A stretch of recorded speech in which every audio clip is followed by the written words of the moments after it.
Hello, so this is part 3 of the e-bike series. I don't have the mask on because it's under the bike.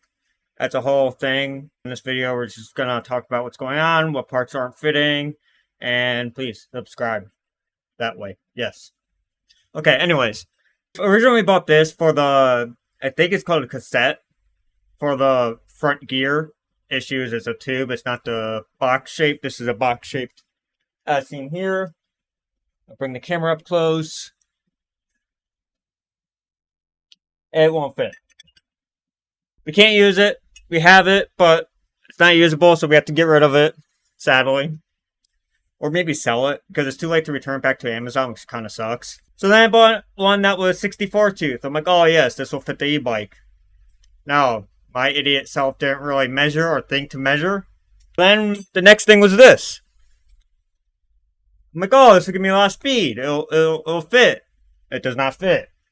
Well, it does and it doesn't. It hits the plastic part, so I can't really use it. So now I have to get rid of this one. I have to find one that's a little bit smaller. That's my own fault. I should have measured or looked into that a little bit more. I just went, oh, this is a big size, so it'll allow me to pedal really fast on this electric bike if I ever have to. Now I'm going to end up either returning this or selling it. I think I have to sell it because I don't think I'm in the window for returning it. Which again, sucks, but my own fault. Now we have to set up money side to get the cassette tape, or I'm just going to call it the front gear, because that's what I want to call it. The front gear for this. We replaced the rotors. So this has 203mm rotors. Originally had 180, but it was not reaching the brake disc. It was clamping like back here. So we had to get rid of these. Again, my fault for not measuring and looking at what the specifics for the fork required. But I may be able to use these on my YYG e-bike, as I may be able to get an adapter to extend it to 180. I don't know. If anyone knows anything about that in the comments below, let me know. Because I want to use these. These are better brake discs, and that would be beneficial, rather than just throwing them out or just holding on to them and never doing anything with them. Rear motor has a 203mm on there too. It has green lock nuts on it. Got that anodized off Amazon. Nice addition. It goes with the whole green thing. Issue with this is it will not fit on this back axle. This back axle is 10mm. I need to make it 12mm, as that axle is 12mm. So now I have to set aside money to get the grinder and caliper so I can measure it and then cut it perfectly 12mm.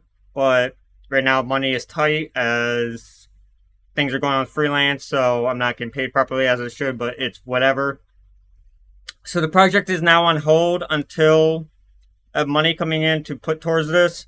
If you guys click on my Amazon links throughout my previous videos, or rent my skins on Looper, that helps me out, or directly donate. You guys don't have to, but it would help with this build. The other thing that we're doing with this bike is rim pedals. Which I got these. These are pretty cool. They're very lightweight, and they're aluminum. So these are going to be the pedals for the bike, as I really do like them. I don't know what's up with all the little spikes on them. I don't know if that's normal or if I can take those off.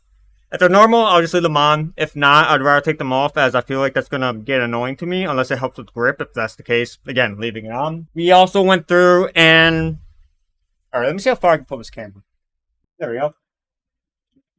So we also have to change these bolts, as they are red. I don't know how to make them green. They are aluminum, so I can't just anodize them with 9-volt batteries and baking soda. The front headlight is done. I'll grab that for you guys, show you guys what that is. I think I've shown that in previous videos. I have wired it all up. It's all nice and ready to go. The only downside is I put 2K clear coat on this, or 4K. I had to break the can and like slam it and shake it to get the stuff on here. But it's still chipping slightly. There's still tiny chip marks. I don't know if you could see that on cam. You could see that one. And I don't know why, because it's clear coat made for cars, yet it's not doing its job. I don't understand that. Do I need like a ceramic coating or something? If there is a material for that, please let me know in the comments below. But this is the headlight. It does work. It hooks up to the 12-volt that we already have. And then we add the rear... What do you call that? Kickstand.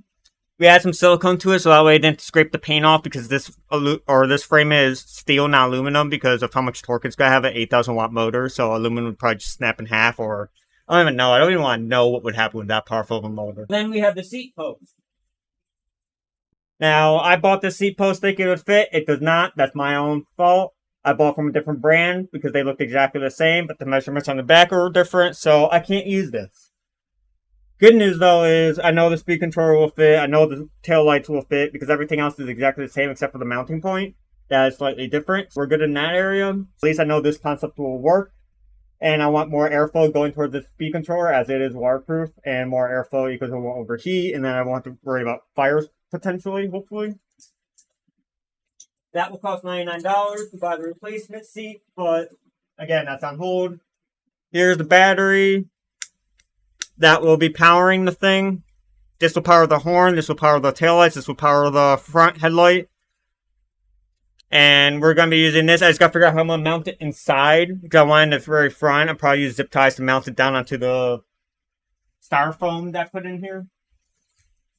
This project is on standstill, but until I have money situated and figured out, I might have to leave this on hold, pay off a few things, maybe even sell some CSGO skins just so I can get back where I need to be. This front fork, I also need to figure out how to adjust it because I don't understand. There's one knob, there's another knob on the other side, and then I could put air in there. I know there's a rebound rate with how fast it goes up and down. I don't know what the other adjustment's for. I have to research that and learn that. The rear shock is the same thing. It has one mounting point for compression rate, so I can change that. I think that's a 550-pound spring. Overall, it's going well. It's just decision after decision of me making, screwing up or not knowing things. But that's, again, my own fault. Yeah, if anyone has any feedback on this build or things I should be aware of while I'm continuing this build, please let me know. I also know I need to mount this. I forgot to put this on the front. I'll do that once I get the rear wheel mounted. I can actually stand it up and flip it and have it standing on its kickstand. So for now, this is off, but I know this has to be reattached to the front for more stability. That concludes it with the update for this bike. Player signing off.